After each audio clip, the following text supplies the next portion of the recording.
জেবা আমিনা খান এই যে British citizen থেকেও যে সে ইলেকশনে এই যে নমিনেশন পেপারটা তার অ্যাকসেপ্ট হলো, এটা আইনের চরম ব্যত্যয় হয়েছে। 23 তারিখে অ্যাকসেপ্ট করে এবং 23 তারিখে যে অ্যাকসেপ্ট করেছে, আমরা 22 তারিখে ওনার বিরুদ্ধে একটা লিখিত অবজেকশন দিয়েছিলাম।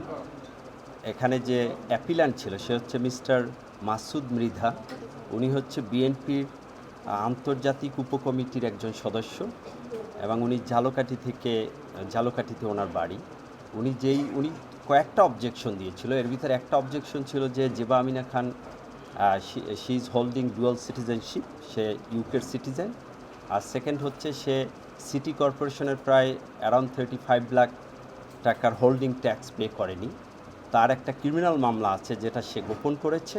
আর সে তার ইনকামের যে স্টেটমেন্ট দিয়েছে, যে ওখানে দিয়ে বলেছে তার রেন্টাল ইনকাম হচ্ছে 5,40,000 টাকা, হোয়ারাস তার রেন্টাল ইনকামের চেয়ে অনেক বেশি। সো এই বিষয়গুলো আমরা রিটার্নিং অফিসারের কার্যালয়ে আমরা দিয়েছিলাম এবং লিখিতভাবে দেওয়ার পরে রিটার্নিং অফিসার এই বিষয়গুলো কোনো কিছুই বিবেচনা না করে ওনার নমিনেশন পেপারটা অ্যাকসেপ্ট করেছে। অ্যাকসেপ্ট করার পরে এটার এগেনস্টে আমরা আপিল ফাইল করেছিলাম এবং আপিল ফাইল করতে গিয়ে আমরা অনেক সমস্যার সম্মুখীন হয়েছি। বাট আপিল ইভেনচুয়ালি আজকের অনেক দৌড়দৌড়ি করে আমরা আপিল নাম্বার পেয়েছি। আপিল নাম্বার পাওয়ার পর মাননীয় কমিশন আমাদের বক্তব্য শুনেছেন। ওনারা আমাদেরকে বলতে চাইলেন যে এখানে মাসুদ মৃধা সে যেহেতু কোনো ক্যান্ডিডেট না, অতএব এখানে আমাদের লোকাস স্ট্যান্ডি নাই, মানে আপিল করার কোনো লোকাস স্ট্যান্ডি নাই। আমি ওনাদেরকে বোঝানোর চেষ্টা করলাম যে এই সংরক্ষিত মহিলা আসনের জন্য একটা আইন আছে, আপনারা জানেন 2004 সালে। সেখানে ধারা 10-এ রিটার্নিং অফিসারকে ওয়াইড পাওয়ার দেওয়া আছে যে রিটার্নিং অফিসার স্বীয় উদ্যোগে অথবা কোনো অভিযোগের ভিত্তিতে বিবেচনা করে কোনো নমিনেশন পেপার সে অ্যাকসেপ্টও করতে পারবে, রিজেক্টও করতে পারবে। সো যেহেতু তার সামনে দেয়ার ওয়াজ অ্যান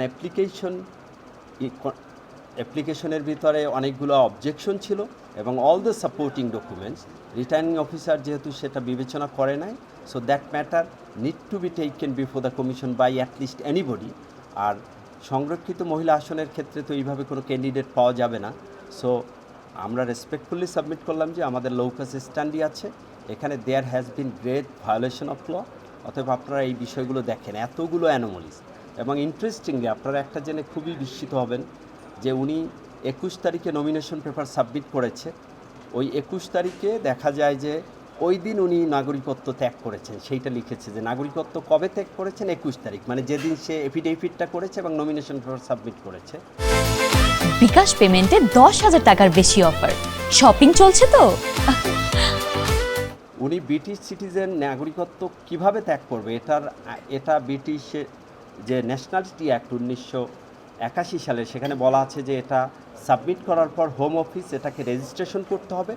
রেজিস্ট্রেশন করলেই এটা সাথে সাথে তার নাগরিকত্ব যাবে না, বরং আরও 6 মাস সে অন্য দেশের নাগরিকত্ব না নেওয়া পর্যন্ত এটা বাই ডিফল্ট নাগরিকত্ব চলতে থাকবে। আর তার এমন কোনো ডকুমেন্ট সে সাবমিট করে না যে সে ডুয়াল সিটিজেন হয়েছে, ডুয়াল সিটিজেনশিপ সার্টিফিকেট ছিল।